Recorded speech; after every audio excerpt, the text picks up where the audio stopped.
What time's that? It's time to remember that Jeremy Jahns did blackface in his review of Blade. Really? Yeah. What what I'm era gonna was send this? this. I'm gonna send this to you now, Alex. I've decided to change up the intro to this. I thought of this last night, and I was like, you know what? We're gonna go. I'm gonna go slightly off the rails with this one. You don't know what's gonna happen. What? The multiverse is broken. Anything can happen. Jeremy Jones Oh is my doing god! blackface. Right, for the viewers That at is home, real. I don't know how to describe this because it doesn't actually look like him because you cannot. Right, it's basically him with a sword, with an afro wig on, pure blackface, vampire teeth in, and sunglasses. So the worst thing is, if you showed anyone this picture, you would never know it was him. The only sort of telltale sign is the red background, but you might just be like, well, red, Blade has a red background as well. Oh my god, where did you find that? Ryan showed me it ages ago. When was that? When was that review? Let me check. Deary me. I imagine 2010 or something. I You don't know. even know if it was that. Okay, it was at least 5 years ago. Jesus. Yes, the review taken down, but there. Oh, Surprise, it was a surprise. while ago. No, it was a while ago. I was thinking, like, who would think that was a good idea, though? I mean, I don't know. It's just silly. Oh. Anyways, So what we're we doing so we're this reviewing week? Jeremy Jahns. No, no, no. What we doing? We're doing Blade. The trilogy. No, I am aware there is a sequel film, two animated films, and a TV show, which Series. I've only discovered recently. That was short lived. We're not talking about them. We're only talking about the three, the original trilogy. Oh no, I'm planning Um, on talking about the TV show. you do? Yeah, Oh I've dear. done my research. Oh no. Anyways, the first one. I'm going to be honest about these films. I watched the second one. I was saying this to Alex just before we started. I watched the second one yesterday. I can't talk about the plot of these films because I just can never remember them. It's just always vampire nonsense. Mm. And I think after having watched, as we've talked before, I Morbius. have watched all five. Well, you get Morbius on the fact that I did watch all those fucking Twilight films, didn't I? A year As ago. previously mentioned on the podcast. Well, like, I think the first Blade film is very interesting because this is post Batman. Like, this is post Batman and Robin, and it's Yeah, before but it's X Men. pre Like, Spider Man. it's literally the film. Like, everyone talks about X Men, but this is kind of the film that everyone was like, right, these can kind of make money, and sort of be marginally good. Well, what was coming out around the exact same time? Well, this It is was 98, so this is 98. pre Matrix. But so that was around the same time as that, like, superhero movies were looking like Steel with Shaquille O'Neal. Yeah. It's the 90s. That Like, was what we think were of a good looking at. 90s superhero film other than Blade. Exactly. Do you know what I mean? Like, I know Cameron was still trying to get his Spider-Man film off the ground. Um, thank God that never existed. But, like, it was a weird time Was because all Spawn these around films... the same time? Huh? Was Spawn around the same time? Spawn, yeah. But that wasn't very successful. No. None of these kind of work. Like, I think Batman was the only kind of thing that was making money. And they're still shit. Oddly, you know what is movies are very similar in their presentation and the fact they're superhero films of the 90s. Mm. The two Power Rangers films, Yeah. I imagine they had very similar productions. Yeah. Because it's that kind of wire work. Yeah. Well, like, I don't mind, like, right. First off, I was going into this being like, the second one's the best. All I remember is because the second one was the best. Everyone knows what to think of the third one. The first one is quite good. I was wrong. I think 1 and 2 are on par. I think the first one is the best. personally. I think it's just easier to go through these by film. I for once I made a list of notes. But no, like, I think the problem with Blade is that opening shot. Like, it should have opened with a nightclub, Yeah. and it doesn't.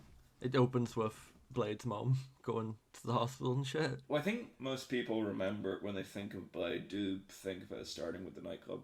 Yeah, and it really should have, because it introduces him better. Whereas you can cut that first shot and have it anywhere else. You can just Well, have your it doesn't man even matter. say You it see it after. later on, huh? Whistler. What about him? You could just have him describe it later in the film. Oh yeah, yeah. Or even, well, we get flashes of it anyways. You know, when Blade's meditating and shit. Yeah. But I think that's a problem. That nightclub sequence is amazing as always. It's just so good. I don't know if there's a sequence in, well, obviously not in Blade 3, but in any of the Blade films better than the first nightclub sequence. Yeah, like they kind of peaked very soon. Well, they had to draw people into the idea though, so they had Yeah. to really blow And their by the load way, immediately. This film is just pure 90s, like really hardcore fucking late 90s. Me and you were talking about on Xbox the last day, and I think I described it as the culmination of the 90s. Yeah, just as a whole. Because it was just like, it was at the tail end, it put all the tropes together. Yeah. Well, I think like the first two acts of these films of Blade 1 is great. I think it really holds up, even, you know, towards the end of the second act. It's mainly the third act I have problems with. It's when his ma's back that I just get kind of like, Yeah. eh. It I don't just know if kind it's of, then just that it feels like there's a lot of exposition and stuff, and it just kind of slows it down in a film that's, yeah. for the most part, quite just sort of. It kind of reminds me of an Always Sunny when Dennis describes his idea for an action film. It's like he goes out, he fights crime, he comes back, and he goes out, and it's pretty much just that for 2 hours. Yeah. It's most of Blade until Yeah. the third act. Like, there he's is- just, It is just kind of balls to the wall. You get very It's few not- quiet moments.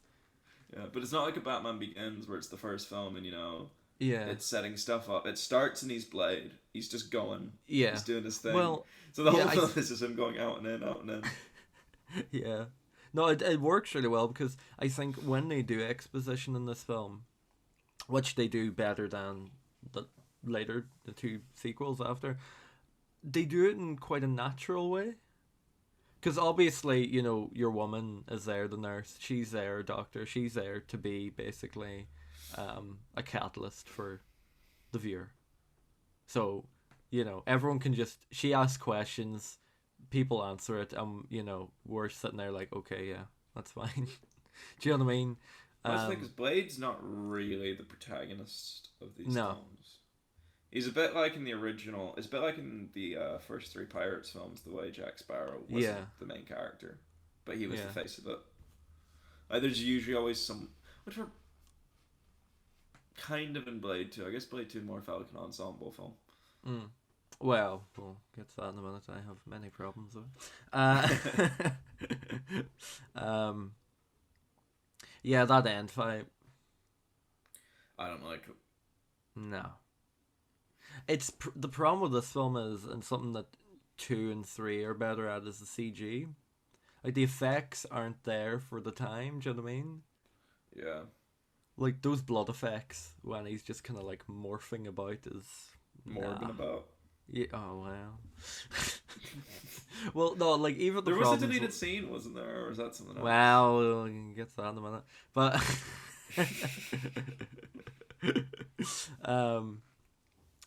yeah, no, like I think some of the visual effects, like even when the vampires are being like burned up and shit, like even from watching the two sequels, it looks so much better in Blade 2 than it does in the first. Like, I know it's of the I think time, it's the but light. still. I think it's still a lot, but I think Blade 2, a lot of it's the lighting, just because they make it a lot darker. Yeah. Well, I think the cinematography is great in this film. I think there's one shot I really didn't like, and it's when she's in the hospital and you're first introduced to her, and she's talking to your man by the computer. And, like, the cinematography is quite weird because it's like I don't know what's wrong with the scene. Like it's just really poorly framed and it's wild shaky, and I'm like, what's going on? Because the rest of the film's kind of grand. I'm fine with it. I think in terms of action, this one's shot the best in terms of the action sequences in the trilogy. And I think it just is. It's because it's directed by someone who's kind of competent. Who did direct the first one? Stephen Norrington. What else has he done? I can't remember off. I'm googling it now. He did League of the Extraordinary Gentlemen. Yeah, that's why. Return to Oz. Really? I don't think this guy's that confident. No, I didn't direct Return to Oz. He was in it. Oh. Blade was like the second film he ever made. But Wasn't the League thing of with him is Extraordinary Gentlemen the movie that retired Sean Connery, part that the movie that dreadful retired movie. Stephen Norrington as well. Because well, what I find kind of interesting with him being in this film, it's like even Guillermo with the second one. They're both kind of very into makeup and practical effects and shit like that, and you can kind of tell. Yeah. More so in Blade 2. You need that for Blade, though, I think. Yeah, because of the vampires. Well, that was something Morbius was severely lacking, is the fact that the vampires just had no design to them. Yeah. They just they literally just painted a face on Jared Leto. So. Pretty much. And Matt Smith. But, like... No, I heard Matt Smith, actually. That was just pure method. He actually tried. Not Jared Leto. No. He would never do that kind of thing. No. We defend him. No, I think it's kind of weird because, like, even you see the practical effects. With Pearl, the big fat fucking vampire. Oh, yeah. Like, that looks really good. Do you know what I mean? Effects-wise. And I think even the burns on the vampires are done very well. Until they, turn into CG and explode. Well, isn't that they only really do that then when it's like much more vampires explode? When it's like yeah. Because, like, even with the first one, you have this weird CG blood, which is awful. Like, it does look like, something you do in Microsoft Paint back in Windows 97 or whatever. They blew the budget on the first scene. Yeah. Well, not necessarily. I think the problem with it is CG cost more than practical effects back then. Which I find strange that they would rather go with CG for the final fight. Because, like, this is a film where when you have practical effects and you have CG effects, you can tell when one's done because of the time. Well, nowadays, it's not like they blended them. It was very obvious. It was either one or the other. Yeah. Yeah. Because, like, even in that first opening sequence, which is the best in the whole fucking trilogy, there is no CG there that you can see or know of. Maybe to remove fucking wires and shit. But, there's no actual composited images on there. Yeah. Soundtrack. All I wrote down for the soundtrack was soundtrack, yes. Which means I very much enjoyed it. No, I think, the soundtrack's great in this. I think it dips down a bit in Blade 2 and 3. Where they kind of rely more on music that was outdated for the time it was set. And especially now. Whereas, like, when you're watching Blade, it's like, oh yeah, this is 90s. No, the 90s is more acceptable. Yeah. We're not really in that nostalgia of the early 2000s yet. We're getting there. Oh, we are getting there. Like, we're only peering into 90s now, but in the next decade, anyways. Not really. I'd say we're going into 2000s now. If you look at the reset. Turning red. I should not put my fucking water bottle in front of my mic. Turning red. What about it? Oh, it's set in the early 2000s. No, is it? I haven't seen it. Madam Web. Well, potentially. But like, no, just like if you look at stuff like Kenobi and No Way Home, which are pretty much just love letters to the 2000s. Yeah. with like kind of being the 2000s. Um, yeah, Udo Yeah. Kier, who plays like the head vampire, right? Yeah. He starts a trend in this trilogy where they get really good German actors to do fuck all in these films. Right, which really pissed me off. Udo Kier is such a great fucking actor. You might know him from, well, I know him from some weird, strange German films, but you might know him from Call of Duty World War II Zombies. He plays that fucking crazy mental doctor in it. I haven't played Um, that. I haven't played that one.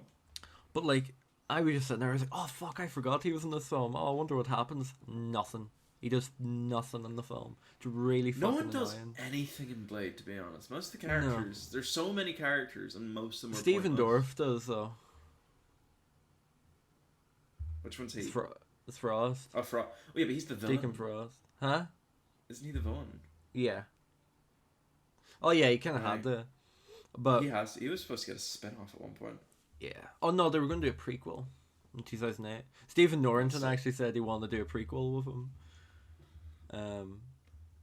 But yeah, he's really good in the film because he's kind of very self-aware.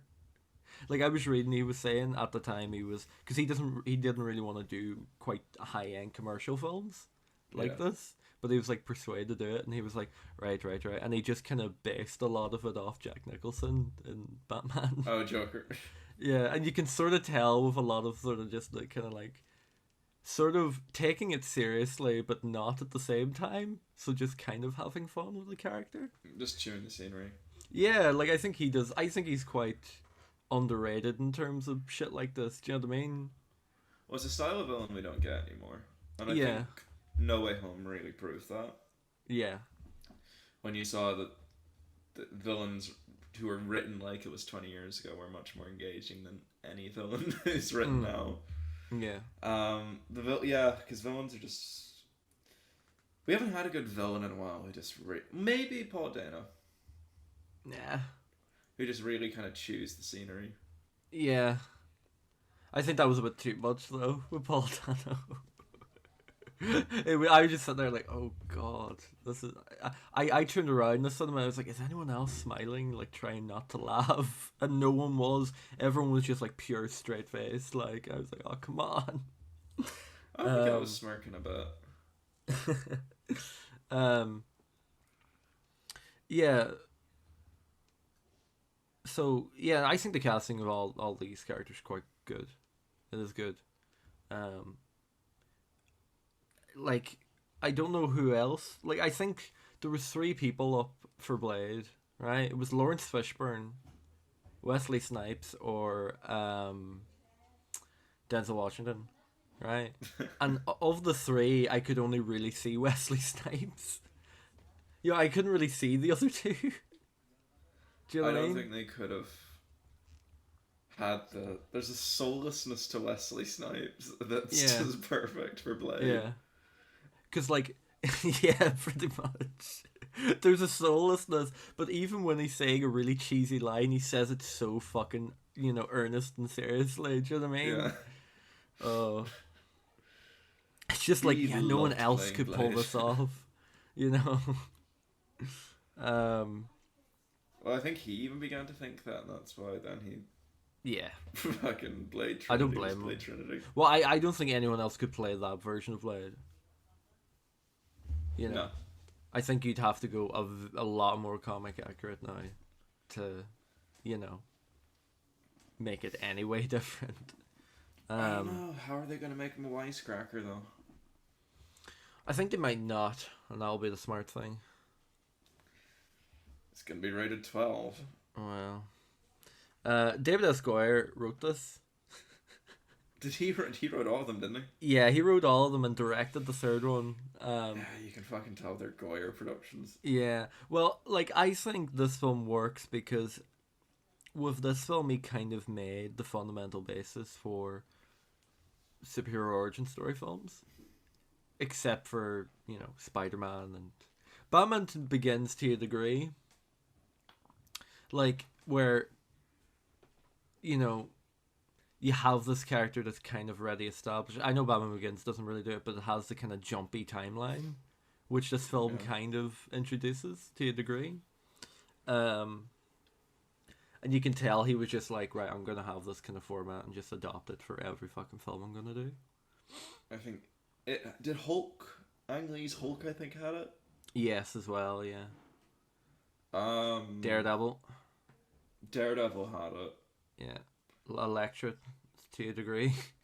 Did Hellboy Ghost have Rider did. Ghost Rider did, yeah. it? Did Hellboy have it? No. I guess I'll find out soon. No, I have. Yeah. We're going to be doing Hellboy. Superman, yeah, I think. no. Superman Returns. Did that have it? Did it Not jump really. back to him on the farm? It wasn't the kind of jumpy timeline, though. Mm. That was more of just one continuous chronology. But, yeah, what I kind of find kind of weirdness, you know, when Blade kind of does this samurai meditation thing, Yeah. he doesn't do it really. He doesn't do it in the second film, and he does it very lightly in the third. And I was kind of looking forward to seeing more of it.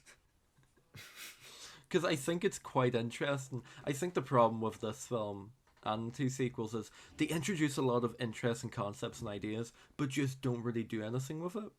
They just sort of are like, oh, here, this could possibly happen. We're not going to do anything with it, but this could happen. That's Do you know what I mean? having a different director in each film. Each one kind of wanted to introduce their own stuff. It was very and have their own strange. kind Like, of stuff they wanted to do. yeah. But, yes, the Morbius alternate ending, right?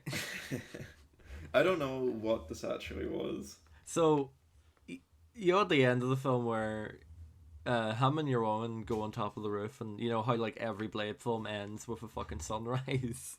Yeah.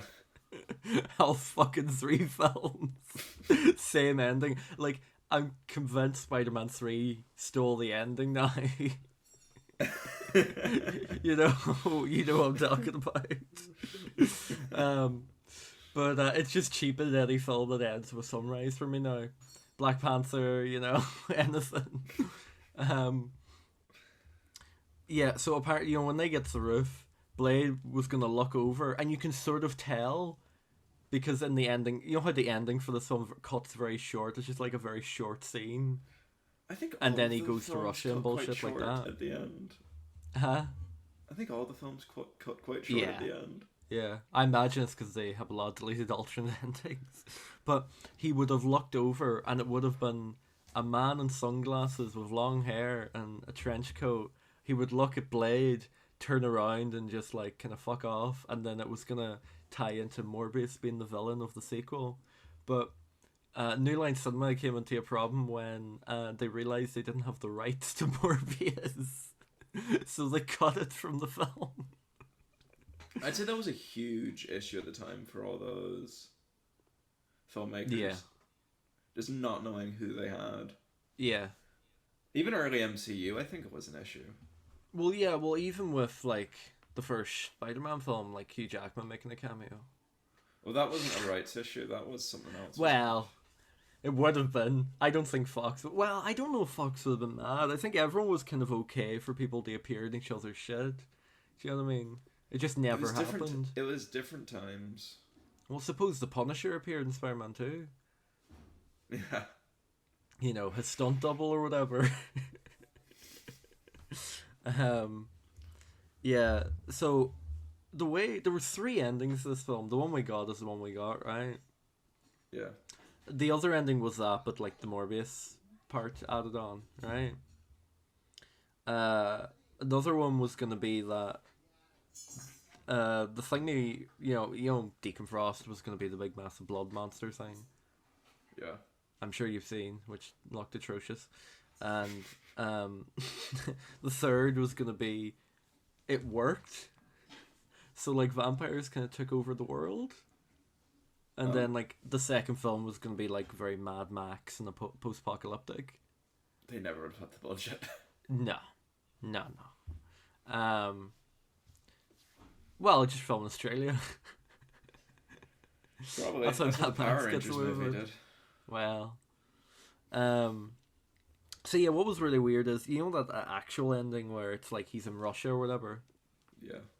You know, that ending that I think only the first two Blades kind of have that ending where it's like, oh, we're gonna jump to a different location. Oh, he's in London. Oh, he's in Russia. Um, and it's just an epilogue closure thing. So apparently that vampire was meant to be Whistler originally, All right. and it was going to tie into him hunting down Whistler for the second film. Thank God they cut that. I wouldn't have liked that. Um, I think Whistler dying makes a lot more sense than everything they've done with the two sequels. I don't like anything done with Whistler post Blade 1. Yeah. So also just to kind of close Blade 1, do you know who was working on this film originally? Who? David Fincher. After Seven, he worked on the script with David S. Goyer. A lot of the script is a lot of David Fincher's things, which I can sort of see, like that nightclub sequence. I can sort of tell. I don't know about the whole weird blood ritual ending. I think that was very much Goyer. But yeah, he dropped out of directing. So I think he only partly worked in the script, but he wasn't actually credited or anything like that. Which was kind of weird at the time, because this was a period of time, late 90s, where big directors like that were jumping into things like this. You obviously had James Cameron's Spider-Man film. You had, David Fincher's Blade film. Everyone wanted to be the first filmmaker, I think, to crack it. Yeah. They just kind of waited for Nolan to do it. Well, that was the thing. I think everyone thought they cracked it until Nolan did it, and then everyone said, "Okay, Nolan cracked it," and no one. Yeah, and then everyone tried to copy Nolan. Because I think everyone thought Burton cracked it. No. Well, no, I'd say first of all, everyone probably thought Donner cracked it. Then everyone thought Burton cracked it.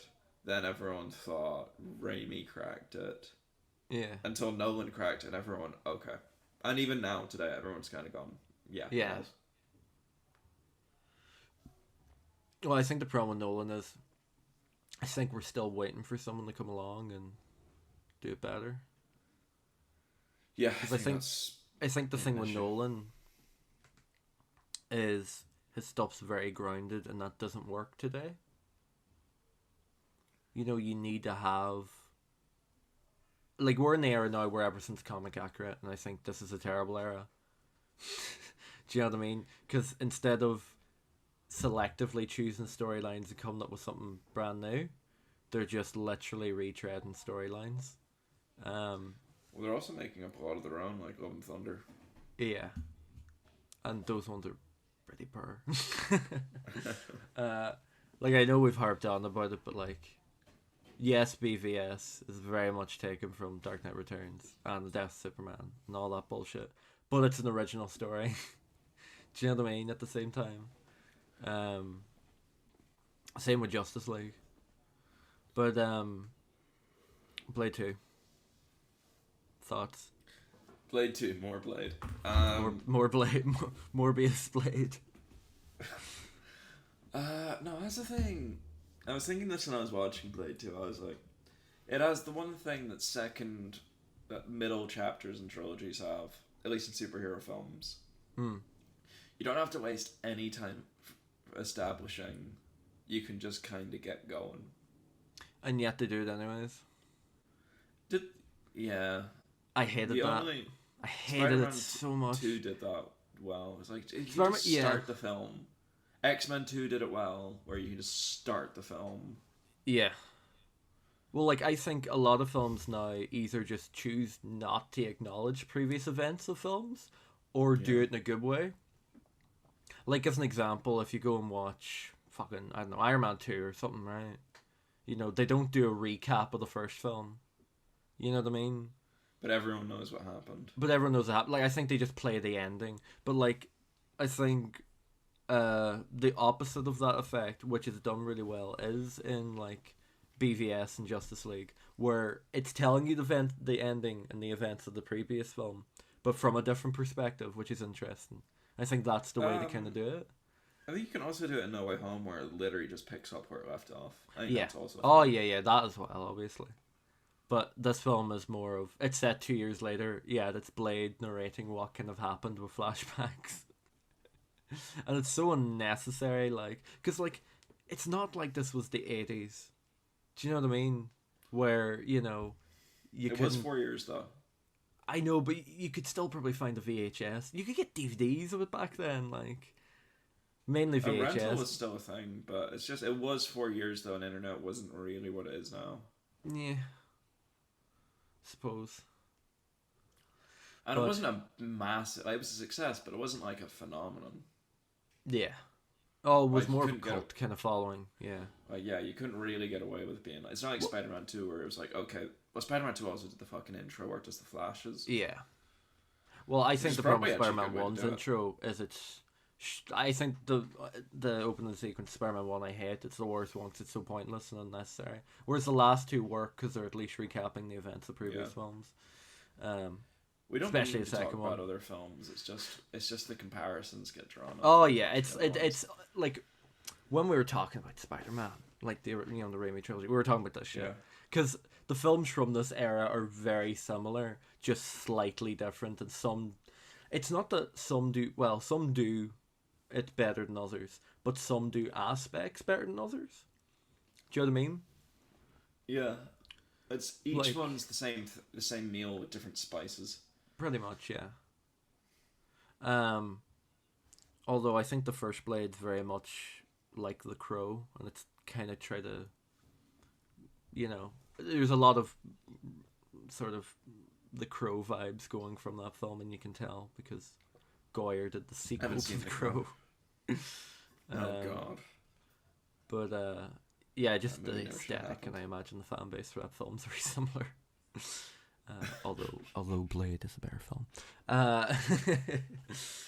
You got to give The Crow a break though. It's not like its production was easy.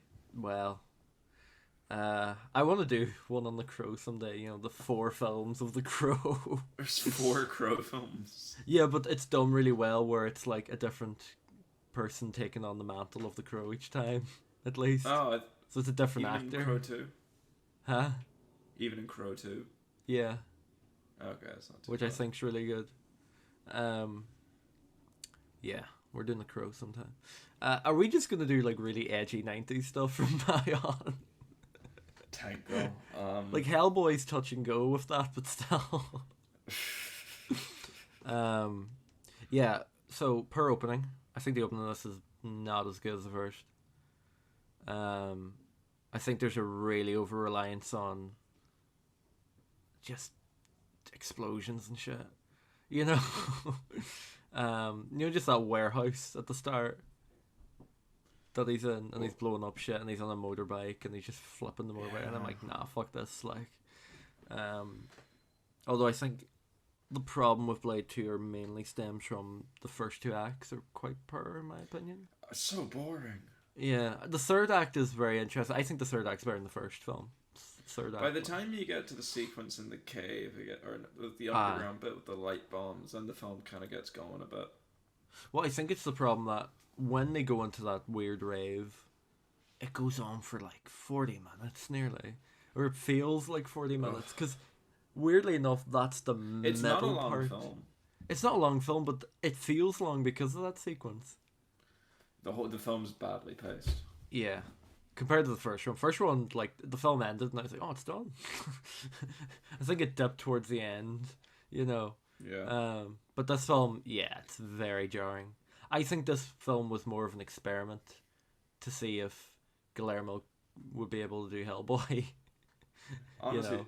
I need to stop talking about Power Rangers. That's why it's been on my mind. I was watching after watching Pacific Rim and watching the Blade Oh, movies. I fair. want to see Del Toro make a Power Rangers movie. Well, he's kind of doing kids' films now, so I could see that. Like, he's doing Yeah, Pinocchio. like just do a do the martial arts action from Blade in the human Yeah. fights, and then you have the big robot fights from Pacific Rim, and you're done. Mm. Just put them together. I think the cast is well underutilized in this film, though. The cast's underutilized. Well, not underutilized. No one. That's the thing I said. This film's like a weird ensemble film, but no one really does anything. Yeah, like Nobody it's gets got developed in any of the film. In the film. well, yeah, because I think the thing with Guillermo is when he's doing these kind of American action films compared to his like actual foreign films, which are more character driven Yeah. and like personal films, like Blade 2, Hellboy, Hellboy 2, and Pacific Rim to a degree. They're all kind of right. It's a group of people. This is what the Yeah. film is about. It's about a group of people who don't really like each other, but sort of have to get on because that's They work they're very doing well the job together. or whatever. You know, I think because of Guillermo, the practical effects are great in this film.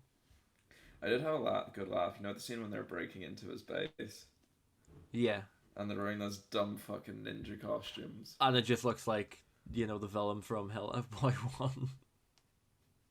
Yeah, this is like the eyes now, and that's the most fucking Del Toro design I've ever seen. Pretty much, yeah. Because like I want to read the Hellboy comics because I want to see how much of it's Del Toro and how much of it's actual comic. Do you know what I mean? His films are a bit more tame than the comics, I think. Yeah. Oh yeah. Well, we'll get into that when we watch them. Yeah, Hellboy needs a series, I think. Like the cast, Norman Reedus, early Norman Reedus as well. He's like 33, I think. Is he? Now? Yeah. Or in that? No, not. He ages so well, doesn't he? Because he does look like 20 in that. Yeah. Do you know- Well, I mean, I think it's because most people associate Norman Reedus being born with him being 43 at the start of The Walking Dead. Good point. Good point. Well, because like even in the Boondock Saints, he looks very young, and that came out like Yeah. 2001, 2002. I think it's because he was probably aged up at the start of Walking Dead from all the mud and stuff, so that Yeah. as he has aged, he's kind of just stayed the same since he's basically been 43. Yeah. But like, he's great in this film. I really like him. I think the problem with it is the problem with this film is they do the double twist. Because they do the Yeah, twist with remember, Norman Reedus, and then they do the weird twist, which is so fucking obvious. Where it's like, oh, he's my son. I was like, no fucking shit. You look the same, for God's sake. It's so fucking obvious. I hate it. I wonder everything. where the goblin came from. It's not it's not because the other fucking goblin looks the same. Like, I hated everything to do with the goblins. oh, like I understand the was whole just idea not of like engaged the by the next goblins. evolution. Huh? I was just not engaged by the goblins. Yeah. Well, like it's weird because like I get a strong Hellboy 2 vibes from this film. Because it's about the main villain. I haven't seen the Hellboy films in a very long time. Right. The main villain is played by the same main villain from Hellboy 2. Like the Prince Nuada or whatever his name is. Yeah, Yeah. same actor. Because I was like, jeez, I know this guy. How do I know him? Looked him up. Hellboy 2. Fucking Hellboy. Right. He has this weird fascination with, he needs to go and kill his father or whatever. Like, it's so similar. He has a sister, which is a key element, and is a love interest to one of the protagonists. It's literally the same fucking film, but with Blade in it. Like, I'm Ron Perlman's in it. Do you know what I mean? There were too many antagonists in the film, to be honest with you. Oh yeah. Because it's just. Well, Because it wasn't even like they were trying to do a Mummy 2 situation where the good guys from the first film and the bad guys from the first film have to team up. There's like a Yeah. whole new set of bad guys for the most part, isn't it? Well, I is it a think whole the new set of problem bad is guys? having Blade team up in a second film. Having him team up in the third film makes more sense to me, but a second film I don't really get. And bringing Whistler back to life, I really fucking hate. I don't know. So I'm like, what- this character it was doesn't done. It doesn't This add character was anything to done. the film. No, Especially then when you get to Blade 3 as well. because like if you imagine you have Blade 2 and Norman Reedus betrays him, that would be brilliant. Yeah, I would have. It'd be so more powerful. Like, Well, they weren't made saying we have trilogies. This was Blade 3 was probably green off the back of it. Definitely, yeah. But there was only a 2-year turnaround time. So On each film? No, it was 4 years between 1 and 2. Oh, you're right. And then it was a 2-year turnaround time. Yeah. I think it's just because they were striking while Aaron saw. Because this came out 2002. So Spider-Man and X-Men have done well. Yeah. Yeah. But yeah, do you know who plays the main villain in this? You know, the fucking weird vampire fuck? Who? Right, you might not know him from stuff, but I know what you know him from. You know in Age of Ultron, you know Strucker? At the beginning. Aye, it's him. Yeah. Oh, for fuck's sake. That's 2 fucking Marvel franchises that he's just been underutilized in, because he's a great actor. Oh no. Who's also in the Resident Evil franchise. This could be interesting. Which one, the new series or the original? No, the second film. Donnie Yen's in this, and I think the only reason, like, I spotted him straight away, and I was like, why are you in this? You're not doing anything. And then it was like, oh, it turns out he, like, choreographed, like, all the fight scenes, and I was like, alright. You know, sense. that's why you're not really a character. Yeah, because I think that... Go on. Oh, and I was just thinking, when you look at the fight scenes in this, I do miss action scenes that look like that. You just don't get it anymore. I really hate the action in this film. I think it's worse than the third film, personally. But it's just it's like, do we need 7 camera angles in 3 seconds? Do we need the it? editing Like, is terrible. I'm just more on about the choreography. You know, all right, fair, yeah. Oh, it's very. Well, it's weird because, like, even the first one's very Matrixy without the sort of over the topness of it. Like, it's over the top, but it's not like Matrix level. And I think that was kind of a trend, nearly 2000, mainly post-Matrix, obviously, but yeah, I know what you mean. No, it's very much John Wick-esque. Oh, it's John Wick, not as good as John Wick. Just superpowers with fucking one kind of punch stuff that you get. Yeah. Or the CGI kind of fest the Marvel is. Yeah. But like even Matrix Resurrections didn't have it. Yes. That was my biggest disappointment with that film because I thought the plot would probably be a bit short. I was like, at least want some good Matrix action, and it was just Keanu Reeves going sonic boom. Yeah. Yeah, so I did kind of enjoy that watching the Blade films. I was like, not Blade 3, but Blade 1 and 2. I was like, you know what? I do miss this sometimes. I was more annoyed with Blade. That's where I get my fix of it these days. Well, I was just annoyed by Blade 2 because I was going on to this. I told you before we watched these, I was like, oh, I'm pretty sure Blade 2 is like the best. And then like I 10 heard minutes, it as well. Yeah, and then 10 minutes and I text you and I was just like, yeah, it's not good. And then your like third act picks up and I watched it and I was like, the movie was starting to pick up and I was like, oh, it must be ending soon. Yeah. Yeah, I think that final kind of fight's alright. I enjoy that. It's not too bad. Just like kind of just third act's interesting. Yeah, Ron Perlman just being Ron Perlman once again. He's just having fun. Oh, the fucking bomb. But what does he say? What is the line? It's such an iconic line. What does he say to Ron Perlman again? It's fucking incredible. Like, it is. It always sticks with me every time I watch it. I can't actually remember it though.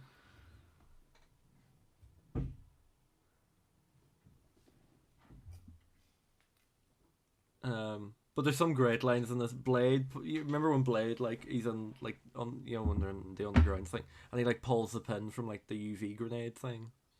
Yeah. And he's just like, you obviously don't know who you're fucking. Oh, that bit's great. He's just so good. I love Blade's last stand on the stairs as well. Because he has a gun and he's shooting them up, but then occasionally he'll just like kick one and then like pause for a second and pose. Yeah. And then go back to shooting. Oh yeah, it's when it's when, because Ron Perlman's character is just like, oh, do you blush? Like, yeah, and then like Blade, disarms him and he's just like, do you blush? He just rips it in half. It's fucking great. Even there's a line very early in the film. It's not even that I like. It's one word actually, but it's just his delivery on it. It's just hilarious to me. Whenever they're all in the helicopter and they say something like, "Oh, I didn't think it would be so easy to convince the mighty Blade. I'm not impressed." And they just opens his jacket and just goes, "Oh yeah." I've never heard someone say the word Semtex so slowly. Yeah, and it's like he's covered in it, like enough to take out a city block. Oh, it's so fucking good. Oh. But of course the film ends with the sunset.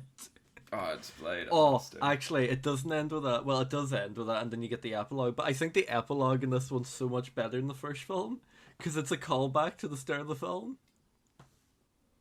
Because remember, he goes into the porn booth, and he just sees your man, he's like, "Do you think I forgot about you?" And he just fucking kills him. I did enjoy that. Oh, it's so good. That was really well done. It was a lot better than the end of the first one, like, but yeah, just someone make a mashup of the first 2 acts of Blade 1 and just the 3rd act of Blade 2. If I had to describe Blade 2, it feels like it was made with more confidence than Blade 1, but I don't know if it's not better. Yeah. Pretty much. Well, I don't really want to talk about the plot of these films, because the plot of these films are stupid, right? So the first one's kind of alright until they bring the whole, oh, we're bringing like blood gods into this and stuff, and I'm like, I'm not really interested. And then the second one's kind of like, the vampires evolved to they basically evolved people to a point where they couldn't die from silver bullets, but they could die from sunlight. So they're kind of halfway there at least. Also, another thing about Blade 2, I kind of like that the normal vampires just kind of look like normal people, and then like the weird fucked up ones are basically like Nosferatu for some reason. That's one gap in evolution. They looked like that. Yeah, and then they just turned into fucking crackheads. Like, the third film, Blade is framed to a degree, so they kind of like this delves way too much into the normal world for a Blade movie. Problem is, I thought this film, because the way they started off, I was gonna be like, oh, this would be interesting to see. Like they're bringing Dracula into it, and I'm like, all right, why are we in Syria? You mean Drake? Drake, awful. Why the fuck did they get the guy from Prison Break in this fucking film? The Conte plays his big brother or whatever. Yeah, no, so I thought this film was going to be interesting. I thought it was going to be, Blade's killed so many vampires that the cops start to get on to the fact that there's vampires, because vampires aren't really in control of the police or in society anymore, because Blade's killed so many. I thought that's what it was going to be about, and then, Blade was going to have vampires going after him and the police and FBI and all that. Apparently that's not the case, because the vampires are still in the FBI and the police force. So that just ruined my expectations immediately. Do you agree? Do you not think that would have been a better film? I think many things would have made this film a better film. Also, I hate Ryan Reynolds. Want to get that off my chest straight away. I don't think he's funny at all. Do you mean in general or in the film? In general. This film was even more painful than usual somehow. Do you not like him as Deadpool? I like him as Deadpool because Deadpool's not actually funny. Yeah. Deadpool is Ryan Reynolds. It's someone who thinks they're funny and edgy and R-rated, but actually aren't and are more PG-13. That's why I think he'll suit Disney a lot. He's a corporate shill of a man. Well, yeah, 100%. Well, I think the problem with this film immediately, it starts off with him narrating the film, and I was like, oh god. Also, the second problem with this film is when you see directed by David S. Goyer crop up on screen. What has Goyer directed? he did that weird horror film, The Others, which is a comedy essentially. He did a Okay. film before this, which was more of an indie film, so it doesn't really count. Like this is his first kind of big film. Um, it was a film called like his first film was a film called Zigzag. Um, with Wesley Snipes, which is strange because he's directed Wesley Snipes before, yet they had so much difficulty in Blade Trinity. I don't know Um, what went on with Snipes in this I film. know what's wrong with this film. First of all, the film visually looks like it's made by someone who's not a director, right? Which it wasn't. And the writing of this film is the worst in the trilogy. Wasn't Like it I because they don't kept having know. to do rewrites though? Well, I don't know what kind of glue he was sniffing when he was writing the third one. Like I know the first one had a lot of rewrites and reshoots, but that film you couldn't really tell, which is done really well. It's Second because one I it's a very think's simple fine. movie. Yeah, pretty much. But like when it comes to the third film, Jesus, I don't blame Wesley Snipes and Chris Christopherson for being pissed off. Like, because the plot of this film's awful. The dialogue is worse than usual, and there's just too many elements to this film. It was. Well, it felt like there was that plague in the mid to late 2010s of it's trying to set up cinematic universes where it just felt like it Yeah, was trying to set up so much other stuff. yeah, This is once again Blade's not the main character; it's the fucking Wonder Twins. Nightcrawlers or whatever they're called. Right, Yeah, because that they was were just gonna a get spun off. spin off. Yeah, The intention was they get spun off, and then Blade does his own thing or whatever. And you can tell even with the ending of this film, it looks shit because it just ends with Blade driving off in the motorbike into the distance, and you're like, all right, well, it depends on the ending. yes, true. True. I forgot there's like 3 versions of this film floating about. Yeah. Well, the film was a mess 'cause Snipes refused to do anything Goyer asked him to do. Often he'd get a stunt double to do it. Yeah. So often Blade's just filmed from far away. Yeah. And which there's one ending with CGIs. Yes. That's not in the version I watched. The version I watched is him on the table, but like his body morphs into Dracula, and it was actually Dracula. Yeah, that's the one I watched. Yeah. Far better. In the other ending, I think it's so in that ending, Dracula's just like, you will become a full vampire someday. You will like drink human blood, and Blade's like, nah.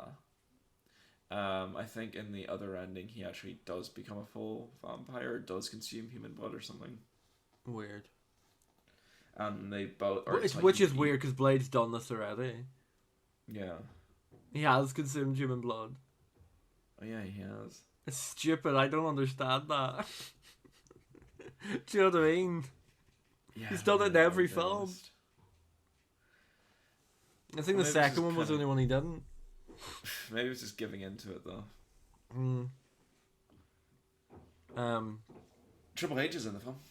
Yes, I was going to mention. Yes. So apparently he was going to have a small role originally, but they really enjoyed him. Like his physical presence. So they're like, oh yeah, give him more lines, put him in more. He's actually not bad. Like he doesn't do much, obviously, but he's not bad in the film.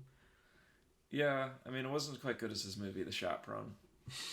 Well, this was that era where they were trying to horse him and everything. You know, look at The Rock fucking did it. John Cena would do it later with 12 rounds. And The Marine. They had Steve Austin and some stuff as well. They had him in that Adam Sandler movie. Randy Orton was also in the 2 sequels to 12 rounds.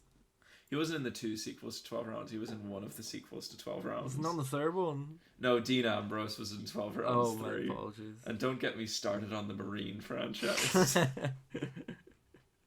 You had See No Evil with Kane as well. I remember that one. Hornswoggle did a Leprechaun movie. I did see that, yes. The worst So there thing was ever. no more Blade after Blade 3. Well, there was no more Blade, but the weird thing about this was There was there more was Blade. gonna be so many. Like, they were going to do a 4th one, then they were going to do a prequel.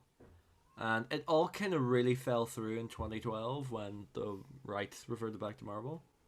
When did Snipes get arrested, though? This was 2010-ish, maybe 11.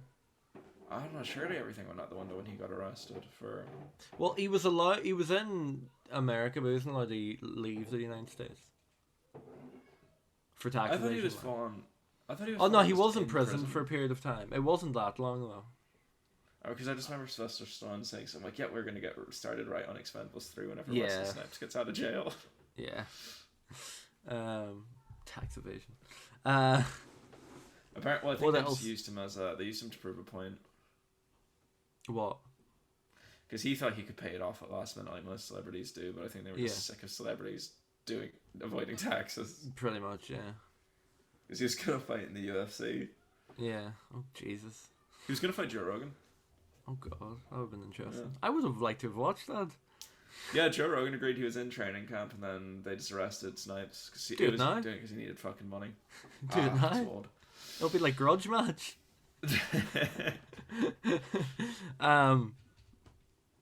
Yeah, no, this film's atrocious. I don't recommend watching it at all. It's not the worst film I've ever watched. Like, it's not the worst superhero film. I think Ryan Reynolds has done more superhero movies. Yeah. Yes.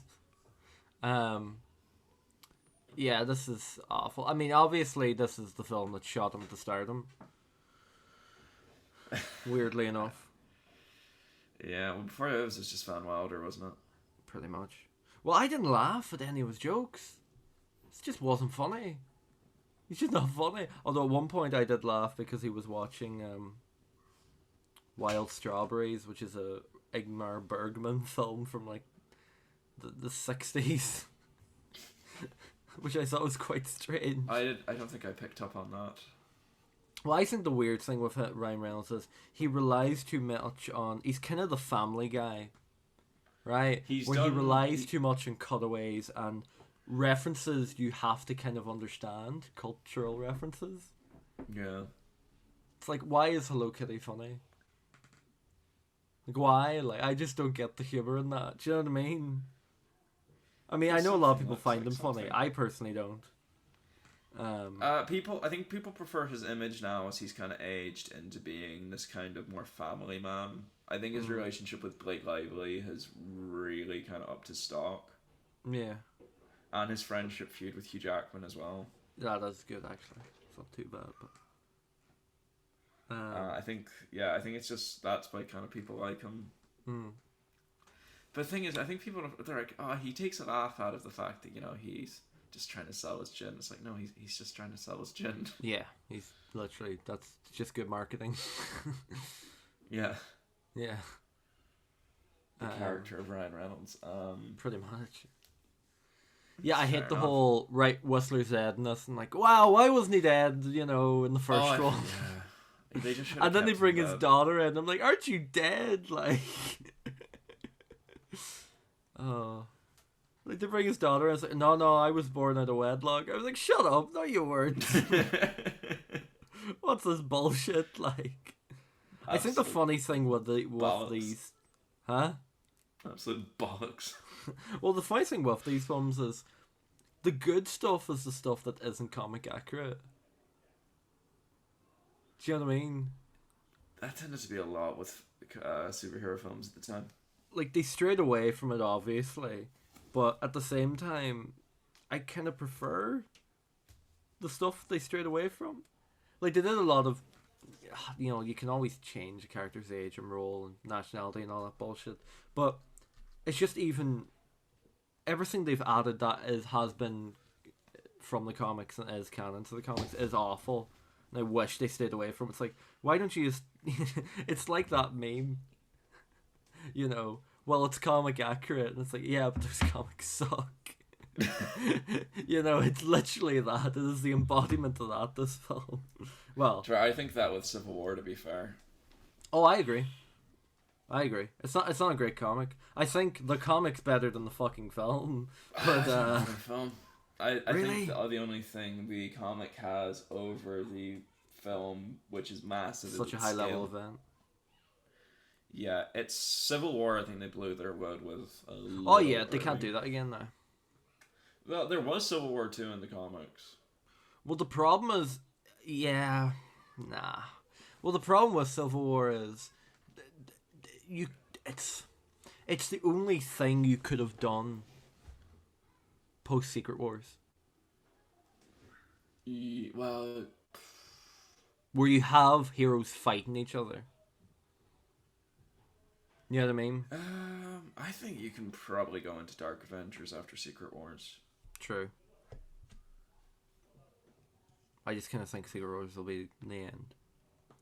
But speaking of Blade, I mean, perfectly cast. Perfectly cast, I think, in my opinion. What's the thing? So there were rumors that Wesley was going to continue in the MCU. Yes, and then he was saying for years, no one else playing Blade, no one else playing Blade. Then when Mahershala Ali was cast, he was like, yeah, that's okay. That's good. I'm okay with that. Well, that comes up under a couple of rumors now. Is he still going to be Blade in the multiverse? Or is he going to be Whistler? Oh, he's not Whistler in this film. Is he not? No. Oh, No, Whistler's been cast. Oh, I didn't know that. Oh, never mind then.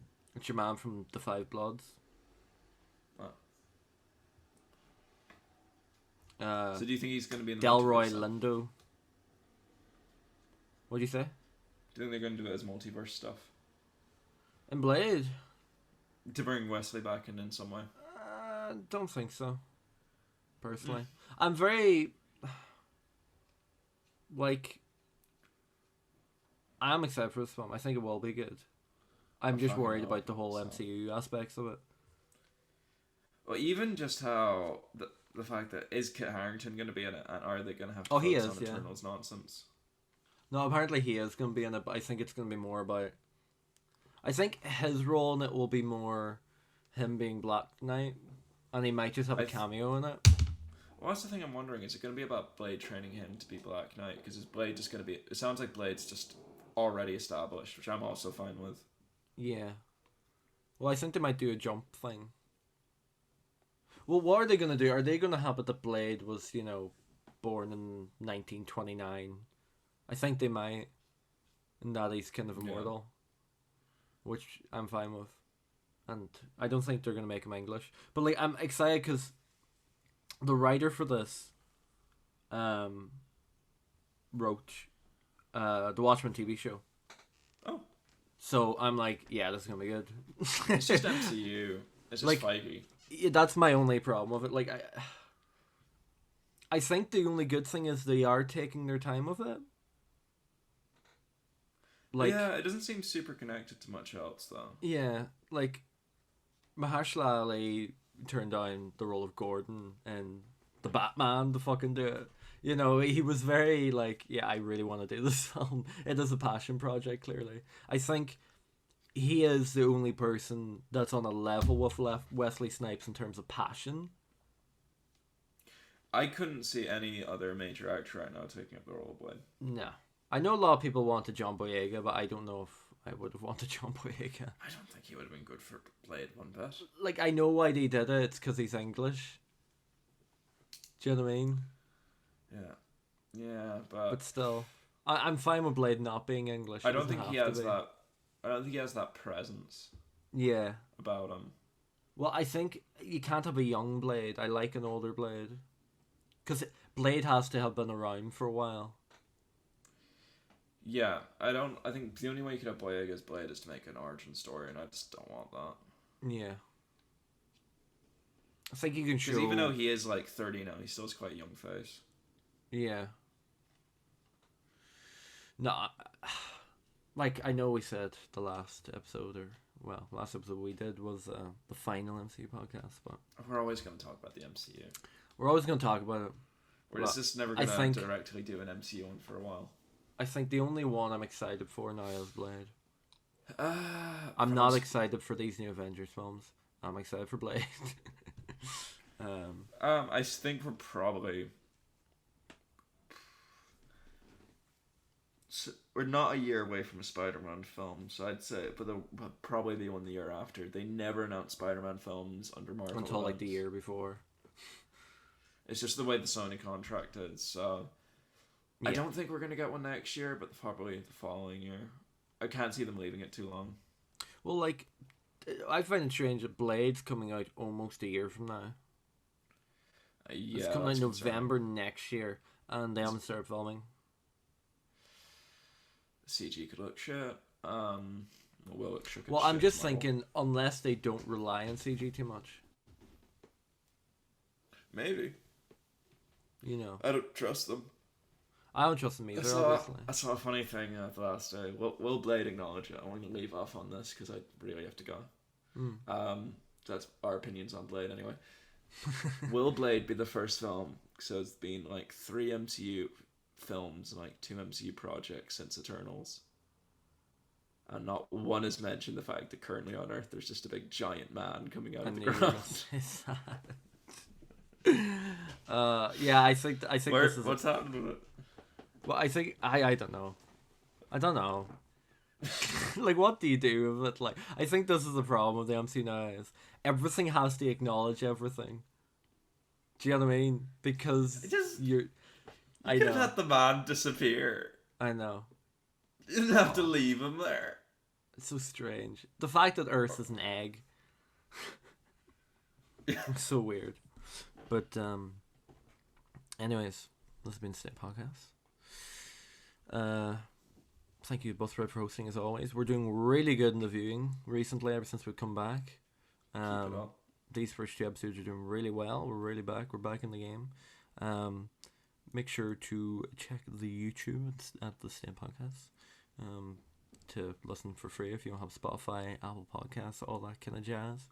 And also follow us on Instagram for more updates on what we're going to be doing in the following weeks. And that is at the State Podcast.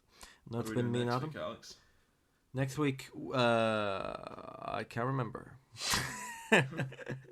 One way to find out. Yeah, no, me and Kira are back. It's like we're doing Mission Impossible. Maybe, I don't know. But yeah, anyways, good night. Good luck.